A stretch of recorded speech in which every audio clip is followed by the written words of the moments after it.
Hey Pixies! So today we are going to do color blocking. I'm going to show you how I do my color blocking, and I already have Copper Claw's Punk Rock Princess on my nails right now, so I'm just finishing up that top coat. I just wanted to make a really short, easy video for you to follow for the color blocking, so I did the rest of my manicure off camera. So that's the Punk Rock Princess, and then Sweetness and Black Parade are what we are going to do our color blocking with. They're all from her Warped collection.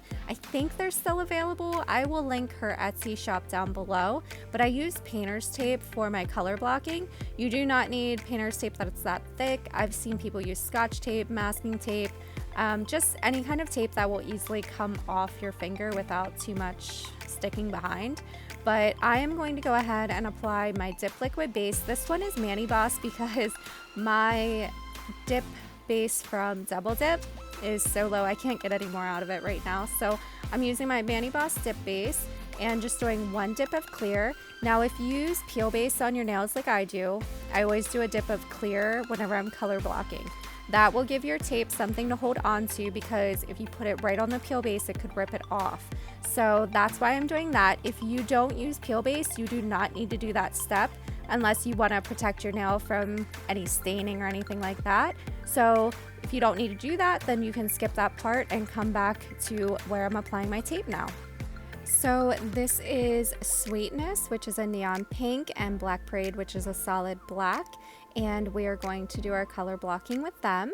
So I am just cleaning off my cuticle pusher, and I'm going to take my piece of painter's tape and use the manufacturer's cut edge so it's straight, not any of the edges I ripped because I did tear it since it's so thick, and apply that to my nail. And once I get it positioned, then I'm really going to start pushing that down and locking it into my cuticle area, wrap it under the edge of my nail, and making sure I don't have any bubbles or little ripples in it, because I don't want any of that dip base or powder going under the painter's tape.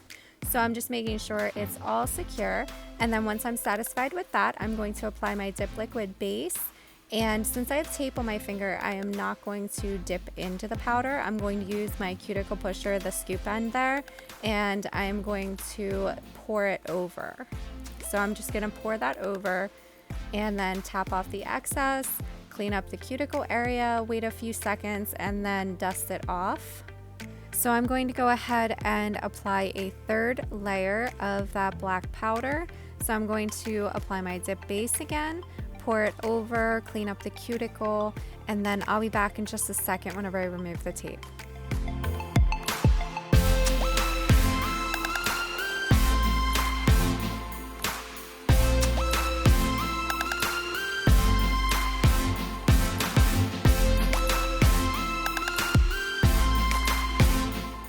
So whenever you are removing your tape, just try to do it as gently as possible and slow so that you can get all of that tape off. Now here it leaves a little bit of residue behind.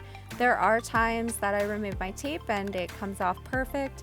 Other times it leaves a little bit behind. So I at first try to use my glass nail file to remove it, but then I take my cuticle pusher, the sharper end, and I just kind of scrape it off. So if that happens to you, just kind of scrape it off with whatever tool you have, a cuticle pusher or something like that, to remove it. I don't know that it would have shown through with the pink, but lighter colors it probably would. I'm going to freehand on my dip base just on the black dip powder and do one more dip.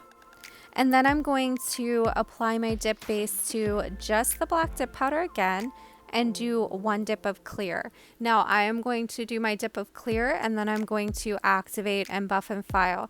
This is an important step, especially if you're doing glitters, which I'm not, but my colors are so dark and bright that I want to make sure they're not showing through. Like if I dip into the pink, I don't want it to stick to the black and vice versa. So if you're working with glitters, the activation part should prevent the glitter from sticking to that first dip powder that you used. So I went ahead and did that. Now I'm going to activate.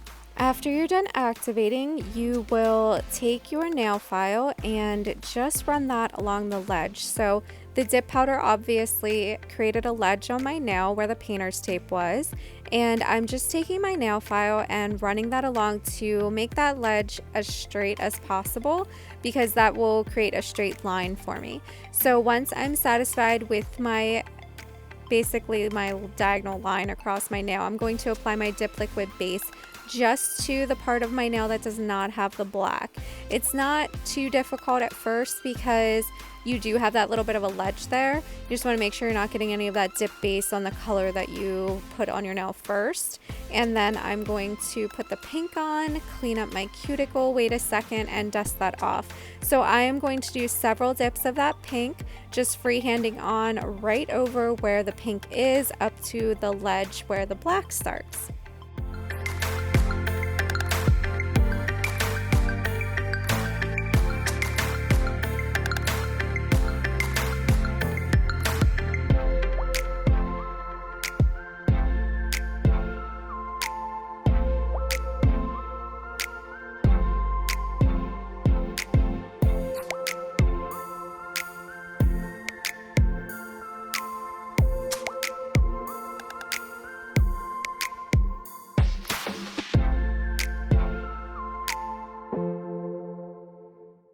Okay, so once I'm satisfied with the pink and it is nice and even across my nail, one side's not higher than the other, I'm going to apply my dip liquid base to my entire nail and do one dip of clear, and that will just help level out my seam where the black and pink meet.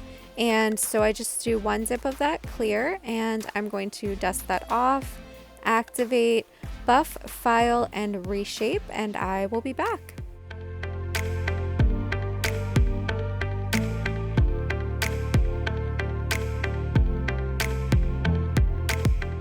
Okay, so we're going to activate again. I'm going to use my double dip activator and apply that to the nail, wait about a minute, and wipe it off with a lint-free wipe.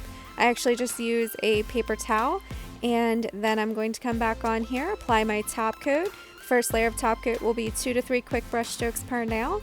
And you should wipe off your brush in between because I forget to do that here. And then whenever I go to apply my second layer of top coat, it hardens on me. So that's the first time I've ever had this happen to me, but the brush hardened. It actually did not affect the drying of my top coat. So we were still good, but the brush did harden on me. I do have replacement brushes, so I'll have to replace that one. But I'm going to go ahead and apply my cuticle oil from Scales of a Mermaid while I do that. If you like this video, please give it a thumbs up. To see more content, subscribe to the channel, turn on your notifications so you don't miss any videos. If you have any questions or product suggestions, leave a comment below or find me on Instagram at DippingPixie. I'd love to see you over there as well. That is it for this one, guys, and I will see you in the next one.